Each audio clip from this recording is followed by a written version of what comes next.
बिस्मिल्लाहिर्रहमानिर्रहीम, अस्सलाम वालेकुम। आप देख रहे हैं मुझे मेरे YouTube चैनल पर और मैं मुज़म्मिल अवान हूँ। इलेक्शन कमीशन ऑफ पाकिस्तान ने सुप्रीम कोर्ट के 8 अक्सरियती जजेस जिन्होंने मखसूस नशिस्तों के ऊपर एक फैसला जारी किया, अक्सरियती जजेस का फैसला कि सुन्नी ताअत कौंसिल की पिटिशन के ऊपर PTI को रिजर्व सीट्स दे दी जाएं। इलेक्शन कमीशन ने उनका फैसला मानने से साफ इनकार कर दिया।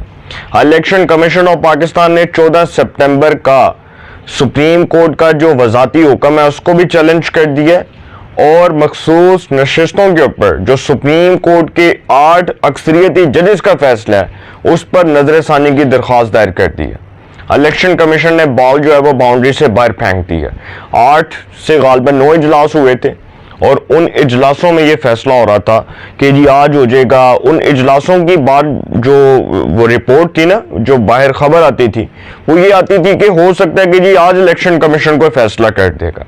यहाँ तक कि इलेक्शन कमीशन ऑफ पाकिस्तान के जो 1-2 अरकान हैं उन्होंने तो कहा, उन्होंने इलेक्शन कमीशन के चीफ को और जो दीगर जो उसके लोग थे उनके सामने ये बात की कि हमें चाहिए कि हम सुप्रीम कोर्ट का फैसला तस्लीम कर लें, लेकिन चूंकि अक्सरियती जो फैसला इलेक्शन कमीशन के मेंबरान का वो ये था कि हम सुप्रीम कोर्ट का फैसला किसी सूरत तस्लीम नहीं करेंगे। उसकी डिटेल्स मैं आपके सामने रखूंगा। जो इलेक्शन कमीशन ऑफ पाकिस्तान ने बड़ी अहम जो चीज़ें उनकी मंजर आम पर आई हैं वो मैं आपके सामने रखूंगा। लेकिन चूंकि इलेक्शन कमीशन इस बात पर इसरार कर रहा था कि सुप्रीम कोर्ट का फैसला, एक तो पहला कि जी उन्होंने जो 12 जुलाई को मखसूस नशिस्तों के ऊपर फैसला दिया है वो फैसला आइन और कानून के खिलाफ है, वो खिलाफ आइन है, खिलाफ कानून है। इलेक्शन कमीशन ने ये कह दिया है, उन्होंने कहा कि ये नहीं हो सकता कि एक जमात जिसकी आप बात कर रहे हैं वो इलेक्शन ही कॉन्टेस्ट नहीं कर रही थी, उसका कोई नामो निशान ही नहीं था, उसका कोई सिंबल ही नहीं था, उसका कोई रोल ही नहीं था सियासत के अंदर, उसको आप कह देते हैं कि जी आप इनको रिजर्व सीट्स अलॉट कर दें।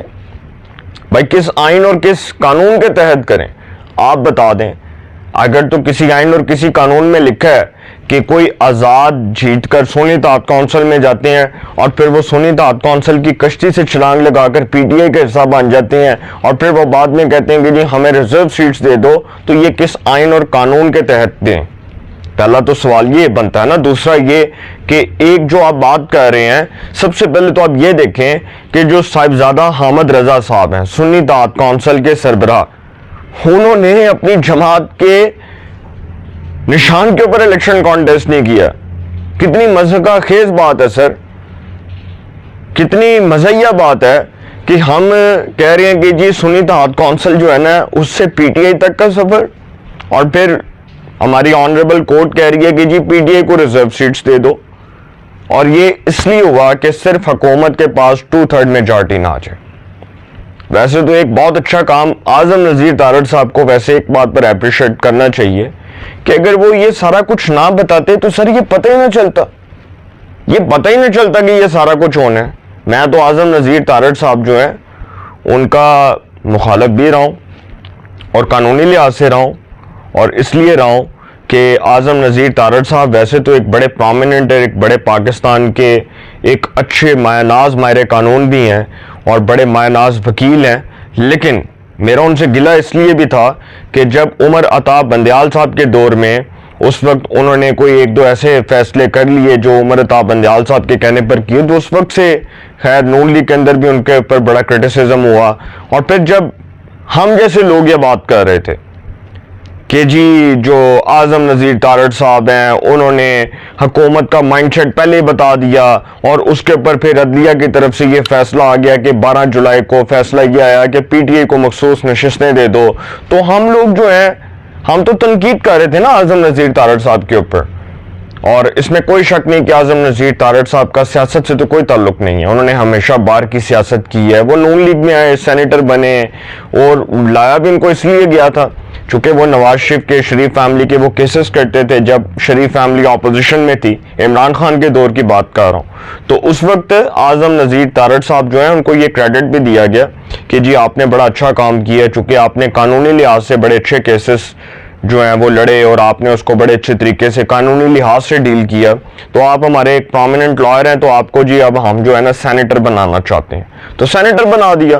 फिर शहबाज शरीफ की 16 महीने की हुकूमत में वजीर कानून बना दिया, सेनेट में पार्लिमानी लीडर बना दिया नून लीग का, अब दोबारा वजीर कानून बन गए, दूसरी बार बने। तो आजम नज़ीर तारड़ साहब अगर ये बातें ना करते कि हुकूमत आइन में तरमीम करके जजेस की मुद्दत मुलाजमत में तोसी करने जा रही है और मखसूस नशिस्तों पर यह फैसला जो आया है, उसके बाद तो ये पता चल गया ना कि माइंडसेट क्या है। तो सर आजम नज़ीर तारड़ साहब अगर ये बातें ना करते तो हमें ये पता ही ना चलता और फाइज ईसा साहब घर जाते और उसके बाद ये हुकूमत खत्म हो जाती। इसमें कोई शक नहीं है कि हुकूमत ने फारग हो जाना था। और ख्वाजा असद के ख्वाहिशात बिल्कुल सही निकले। जो ख्वाजा असद साहब जो बड़ी ज़बरदस्त बात कर रहे थे टॉक शो में कि अक्टूबर के अंदर एक प्लान बनाया हुआ है, और वो प्लान ये है कि हुकूमत के खिलाफ पार्लियामेंट के अंदर बैठे हुए अरकान असेंबली के खिलाफ इलेक्शन ट्राइब्यूनल्स में दरखास्तें जाएंगी और वो दरखास्तें उनके खिलाफ होंगी और उन दरखास्तों पर उन अरकान असेंबली के खिलाफ फैसला देकर उनको फारग कर दिया जाएगा, उनकी सीटें खत्म कर दी जाएंगी और इसी तरह हुकूमत खत्म कर देनी थी। तो सर मंसूबा कुछ और बना हुआ था और वो मंसूबा चौक चुराए उसकी हांडी जो है वो फूट गई, सारा कुछ एक्सपोज हो गया। अब जो इलेक्शन कमीशन ने सुप्रीम कोर्ट की मखसूस नशिस्तों के ऊपर अक्सरियती जजेस की 14 सितंबर की वजाहत जो है उसको चैलेंज कर दिया। इलेक्शन कमीशन का मौकफ है कि तशरीह की आड़ में आइन को दोबारा नहीं लिखा जा सकता। इलेक्शन कमीशन ने नजर सानी दरख्वास्त में मौकफ अपनाया कि अपने अदालती उन्होंने लिखा है कि उन्होंने मौकफ अपनाया कि अदालती फैसले पर ताखीर का जिम्मेदार इलेक्शन कमीशन नहीं। 12 जुलाई के फैसले की वजाहत 25 जुलाई को दायर की और सुप्रीम कोर्ट ने 14 सितंबर को वजाहत का ऑर्डर जारी कर दिया। अब उन्होंने ये जो बात की है बड़ी इंपॉर्टेंट है, उसमें उन्होंने कहा कि 12 जुलाई के फैसले की वजाहत 25 जुलाई को दायर की और सुप्रीम कोर्ट ने 14 सितंबर को वजाहत का ऑर्डर जारी कर दिया। दरख्वास्त गुजार के मुताबिक तहरीक इंसाफ की दस्तावेज पर अदालत ने इलेक्शन कमीशन को नोटिस जारी नहीं किया और अदालत ने तहरीक इंसाफ दस्तावेजात पर इलेक्शन कमीशन से जवाब तलब नहीं किया। इलेक्शन कमीशन की वजाहत की दरख्वास्त के बाद पार्लियामेंट ने कानून साजी कर दी है। इलेक्शन कमीशन ने इस्तदा की है कि सुप्रीम कोर्ट 14 सितंबर की वजाहत पर नजर सानी करे। फिर नजर सानी केस में इलेक्शन कमीशन ने इजाफी गुजारिशात भी सुप्रीम कोर्ट में जमा करवा दी, जिसमें फैसले पर अमल रोकने की इस्तदा भी की गई। दरख्वास्त में इस्तदा की गई कि नजर सानी पर फैसला होने तक अदालती फैसले पर हुक्म इम्तना दिया जाए। इलेक्शन कमीशन के मुताबिक तशरीह की आड़ में आइन को दोबारा नहीं लिखा जा सकता। अदालत ने तफसीली फैसले में 12 जुलाई के अहकामात से इनहराफ किया, इलेक्शन कमीशन कह रहा है, जबकि तफसीली फैसले में अदालत ने 41 अरकान को तहरीक इंसाफ तक महदूद कर दिया। इजाफी गुजारिशात में कहा गया कि आज़ाद अरकान की सियासी जमात में शमूलियत की मियाद 3 दिन है, 72 आवर्स होते हैं। विद इन 72 आवर्स किसी भी इंडिपेंडेंट कैंडिडेट ने किसी पॉलिटिकल पार्टी को ज्वाइन करना होता है। वो उसके बाद उसकी मर्जी है, वो आज़ाद बैठे, वो सारी जिंदगी आज़ाद रहे, लेकिन जिस आज़ाद ने किसी पॉलिटिकल पार्टी को ज्वाइन करना है उसने विद इन 72 आवर्स किसी पॉलिटिकल पार्टी को ज्वाइन करना है। अब वो 3 दिन की जो मियाद थी वो तो इलेक्शन कमीशन ने डिस्कस कर दी और फिर इलेक्शन कमीशन ने कहा कि आज़ाद अरकान की सियासी जमात में शमूलियत की मियाद 3 दिन है, लेकिन सुप्रीम कोर्ट ने अरकान को 15 दिन देकर आइन के अल्फाज को बदल दिया। अब चूंकि जो जस्टिस मंसूर अली शाह ऑनरेबल जज हैं, उन्होंने अपने 12 जुलाई के मखसूस नशिस्तों के फैसले के अंदर ये लिखा है कि इलेक्शन कमीशन 15 दिन के अंदर अंदर पीटीआई को ये सीटें दे। क्या लिखा है? इलेक्शन कमीशन 15 दिन के अंदर अंदर पीटीआई को सीटें दे। 15 दिन कहां से आ गए? सीटें तो 3 दिन में मिलनी थी ना, 15 दिन कहां से आ गए? मुझे तो इस पॉइंट की समझ नहीं आई कि ये 15 दिन फिर कहां से आ गए। अब उन्होंने कहा कि आज़ाद अरकान ने सुन्नी इत्तेहाद कौंसिल में शमूलियत के बयान हल्फी जमा करवाए, ये इलेक्शन कमीशन कह रहा है, लेकिन अदालती फैसले में अरकान के बयान हल्फी को मुकम्मल नज़रअंदाज किया गया। इलेक्शन कमीशन के मुताबिक उम्मीदवारों की जानिब से सेक्शन 66 के तहत पार्टी वाबस्तगी के डिक्लेरेशन जमा नहीं करवाए गए और रूल्स 94 इंतखाबी निशान वाली सियासी जमात के लिए। तहरीक इंसाफ ने जजेस चैम्बर में जो दस्तावेजात जमा करवाई वो कभी ओपन कोर्ट में पेश नहीं की गई। अब एक और चीज जो बड़ी इंपॉर्टेंट है जो इलेक्शन कमीशन ने डिस्कस की है वो ये है कि तहरीक इंसाफ ने जजेस चैम्बर में जो दस्तावेजात जमा करवाई हैं वो कभी ओपन कोर्ट में पेश नहीं की गई, लिहाजा तहरीक इंसाफ को मखसूस नशस्तों का रिलीफ नहीं दिया जा सकता। ये इलेक्शन कमीशन ने साफ कह दिया। तहरीक इंसाफ ने किसी फॉरम पर अपने हक का दावा भी नहीं किया, लिहाजा सुप्रीम कोर्ट फुल कोर्ट का फैसला है कि जो फरीक ना हो इसे रिलीफ नहीं दिया जा सकता। अब सुप्रीम कोर्ट का जो फैसला है ना, दरअसल बादी नजर में इलेक्शन कमीशन ये साबित कर रहा है कि वो तजादात से भरा हुआ है, वो तजादात से भरा हुआ है। एक तरफ तो इलेक्शन कमीशन ने एक बड़ा लीगल पॉइंट उठा दिया है और हम जो कह रहे थे ना ये 8 दिन में, ये 8 दिन हो गए हैं, 8 दिन हो गए हैं, ये फैसला नहीं आ रहा और इलेक्शन कमीशन इस फैसले पर, इस नतीजे पर नहीं पहुंच पा रहा कि जी वो जो सीटें हैं वो पीटीए को देनी है, ये हुकूमत को। तो सर वो 8 दिन के अंदर ये नजरसानी दायर हो रही थी। ये 8 दिन के अंदर ये नजरसानी की जो दरखास्त है ना उसके पॉइंट्स लिखे जा रहे थे कि क्या क्या चीजें लिखनी है, क्योंकि इलेक्शन कमीशन ने तफसील से 12 जुलाई का फैसला पढ़ा है। अब वो जो 12 जुलाई का फैसला है उसमें तो सुप्रीम कोर्ट ने यह भी कह दिया, सुप्रीम कोर्ट ने उसमें यह भी कह दिया कि सीटें 15 दिन के अंदर अंदर पीटीआई को दे दें। वो 15 दिन की डेडलाइन भी गुजर गई, फिर जजेस छुट्टियों पर भी चले गए और जब चीफ जस्टिस बैठे थे प्रैक्टिस एंड प्रोसीजर कमेटी में तो चीफ जस्टिस जो है उस वक्त तो प्रैक्टिस एंड प्रोसीजर ऑर्डिनेंस नहीं बना था। तो चीफ जस्टिस ने कहा था कि जस्टिस मुनीब अख्तर और जस्टिस मंसूर अली शाह को कि हम नजरसानी की दरखास्तों पर समाप्त कर लेते हैं। तो उन्होंने कहा कि जी नहीं, जजेस की छुट्टियां इंपॉर्टेंट हैं जी, असी तो छुट्टियां दे जा रहे हैं, आखो सुभान अल्लाह। तो उन्होंने कहा कि जी हम तो छुट्टियों पे जा रहे हैं, हमारे लिए तो छुट्टियां बड़ी अजीज हैं, हम छुट्टियां करेंगे और छुट्टियों के बाद जब वापस आएंगे तो देखेंगे इस मामले को। वो 2 महीने जो जजेस की छुट्टियां थी, 2 महीने का गैप आ गया, सुप्रीम कोर्ट का फैसला गैर मौसर हो गया। अब जो माहिर कानून सवाल उठा रहे हैं, जो लीगल एक्सपर्ट सवाल उठा रहे हैं, वो यही कह रहे हैं कि सुप्रीम कोर्ट का फैसला तो तब इंप्लीमेंट होता ना जब सुप्रीम कोर्ट उस पर अमल दरामद करवाती। अब तो वो डेडलाइन भी गुजर गई 15 दिन की। अब ये भी डेडलाइन गुजर गई कि जो ये कह रहे थे कि जी मखसूस सीटें पीटीए को दे दी जाएं 15 दिन के अंदर, वो तो डेडलाइन गई।